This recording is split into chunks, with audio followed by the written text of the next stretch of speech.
Alright guys, got a quick game here for you.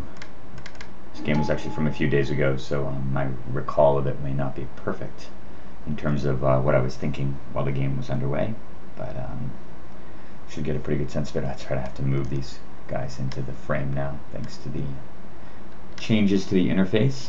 The fact that you can open and collapse and move all these little windows now. It's kind of cool. The only problem is if you move your client window around, they get stranded off to the sides. I'm not really sure how you would.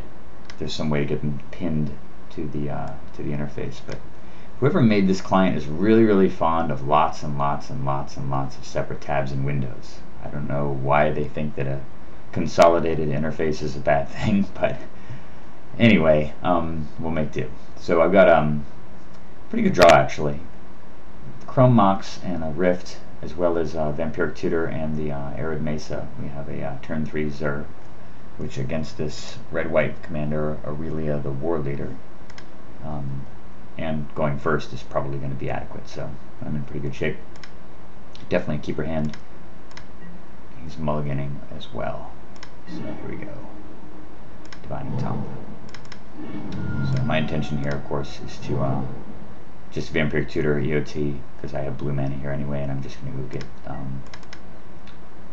a lot of different choices actually. I could just go get the Mox Opal, play Chrome Mox and Ancient Tomb, and cast the Crucible to go get the Arid Mesa back as well. Lots of choices. I could get a Mox Diamond, also throw that away, cast the Chrome Mox, and immediately replay the Mesa or the Ancient Tomb. Either way, I've got a definite turn 3 Zur, and he's got turn 1 Soul Ring. So that changes things substantially actually. Seeing as how I really need to get rid of this, because these red-white decks tend to play bigger creatures for obvious reasons, plus the commander is 6. So I've got to, oh, he's got Swift Steel Boots. Double haste. So I have a good plan of action here, and we are going to go get Disenchant, which I draw right now. This is kind of a cool turn. Throw away the Rift. Play the Tomb. Metamorph the Soul Ring. And Disenchant the Soul Ring. Seems like it works out. So I've still got black, blue, and I've got the Crucible and Arid Mesa in the graveyard, so I've got Zur active next turn, which no matter what. But he's got Ancient Tomb and Coalition Relic. He is not remotely out of it yet. He charges. Chromatic Lantern is a very good draw too. I'm just going to play Zur right now, just to get more mana in, more mana out. And I suppose I could have actually played the Crucible of the Worlds and gotten Arid Mesa and played that also, but I really wanted to get the Coalition Relic down, just to diversify my mana and also to get more cards out of my hand. So he's got 2, 3, 4, 5. He actually has enough mana for his commander, and he also has Path to Exile. See you in a little while, Zur. Unfortunately, I got plenty of basic land in this deck. Scuttlemutt. It's the advantage of having basically a deck that's mono blue control with just a teeny bit of white and black, so I have a lot of basic land. Scuttlemutt. What the hell is this thing doing in this deck? Guess it's okay if you have Swift Steel Boots. But yeah, that makes me really wonder. But any deck with Soul Ring and Coalition Relic can put up a fight. Duress. Pretty good. Steel Hellkite and Sun Titan. Both of those are pretty gnarly, especially the Titan. And Steel Hellkite with Swift Steel Boots is also really nasty too. Fortunately, he can't charge this next turn, but he's got 1, 2, 3. Oh no, I guess it is charged. So 2, 3, 4, 5, 6. Which means if he draws a land, he has the ability to not only play Sun Titan, but also to attack with it, or attack with a Steel Hellkite and destroy my Soul Ring, which would really suck. So we need to get Zur up right now. He does not have any way to kill Zur right now, though, which is great. So there's another land. Down comes the commander. Sitting in both guys. And since I duressed him the turn before, I know I have nothing to worry about as far as him untapping his Scuttlemutt and using it to, lightning bolt my guy or do something weird after combat. So I can safely block here to absorb this 3 damage. Look at that, Zur blocking. Who would have thought? Of course I can't block this time. I still take a beating, but not too terrible. Get 24. Gilded Lotus. That deck is delivering the goods. I'm not casting Crucible here because I want to keep 4 mana available for whatever I draw in Necro, because I could draw Cryptic Command to tap his guys, or any number of other counters or removal spells. Blocks, of course. Save that damage. I'm going to Necro for a bunch. So after thinking about this for a bit, I decided to go to 11 because he's got 2 attack steps which deal 5 damage each. I assume that one of these many cards will allow me to keep his 6 casting cost guys out of play, so I'm not too worried about those. So I'm taking a minimum of 10, provided I don't draw any tap or removal or anything else like that. And I figure that 11, what is this, 5, 8, 10, 13 cards should be more than enough to cement the victory.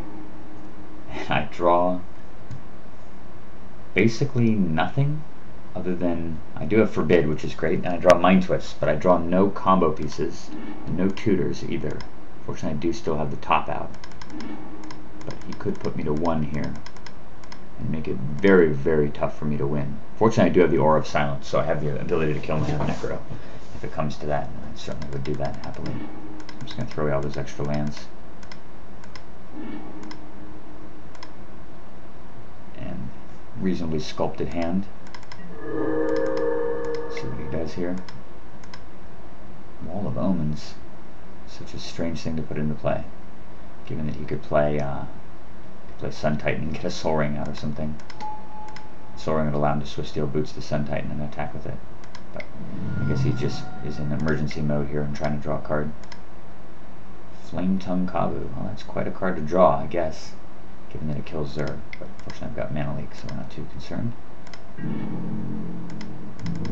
We're just going to bash in for 5, 3, subsequent attack step. Oddly enough, he doesn't attack with the Scuttlebutt again. After this phase is condition, yeah, he definitely could have attacked with it. I'm not really sure why. Because I know his hand. He doesn't even give hexproof to one of these guys either. Not that that really matters a lot. Alright, what have I got on top here? It has to be pretty damn good, given that I'm at 5. And because he didn't give hexproof to Aurelia, at least I have the ability to Detention Spirit and play the Aura of Silence to kill my own Necro. Start drawing again. Vindicate, Hinder, Imperial Seal. That's what we're looking for.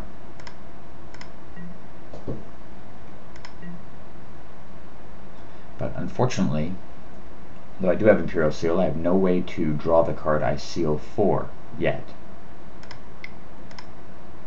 So we're going to get rid of his hand first of all.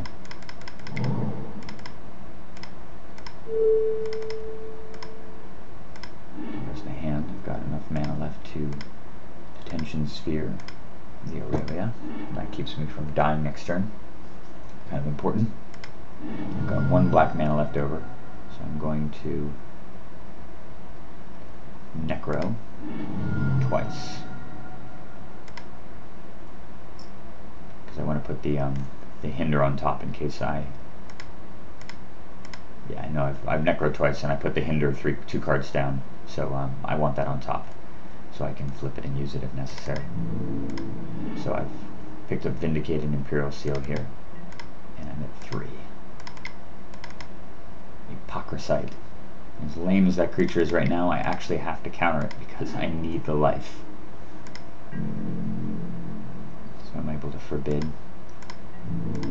He can't attack for any damage or consequence. Alright, at 3.